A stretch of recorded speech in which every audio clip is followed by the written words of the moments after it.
Hello बच्चों, चलिए प्रश्न को देखते हैं। प्रश्न है हमारे पास, यदि a एक सममित अवयव है तथा n एक धन पूर्णांक है तो a की घात n है। प्रश्न के हमें 4 विकल्प दिए हैं a b c d, जिनमें से हमें सही विकल्प का चयन करना है। चलिए सर्वप्रथम हम प्रश्न के लिए मुख्य अवधारणा लिखते हैं। मुख्य अवधारणा, तो हमारे प्रश्न के लिए मुख्य अवधारणा होगी सममित अवयव। सममित अवयव, सममित अवयव वह अवयव होता है जिसका परिवर्त लेने पर वही अवयव प्राप्त हो, हमारा अवयव सममित अवयव कहलाता है। अर्थात यदि a एक सममित अवयव है तो a अवयव का परिवर्त लेने पर हमारे पास a अवयव ही प्राप्त होगा, तो हमारा a अवयव है वह सममित अवयव कहलाएगा।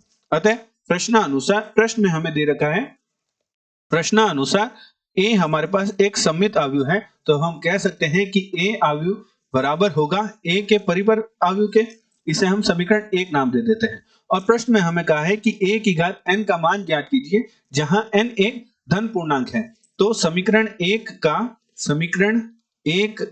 का दोनों पक्षों की घात n लेने पर, तो दोनों पक्षों की घात n लेंगे तो हमारे पास प्राप्त होगा a की घात n बराबर a के परिवर्त अवयव a के परिवर्त की घात n के। चूंकि हम जानते हैं, हमारे पास एक सूत्र होता है कि अवयव a के परिवर्त की घात यदि हमारे पास x है तो हमारे पास मान बराबर होता है a की घात x के परिवर्त के, जहां x क्या है, हमारे पास पूर्णांक संख्या है, अतः धनात्मक पूर्णांक संख्या है। अतः हम लिख सकते हैं कि a की घात n बराबर हमारे पास प्राप्त होगा a की घात n के परिवर्त के, जहां से हम कह सकते हैं कि जो a की घात n का मान बराबर है a की घात n के परिवर्त के, अर्थात a की घात n हमारे पास प्राप्त होगा एक सममित अवयव। तो चलिए प्रश्न के विकल्प देखते हैं।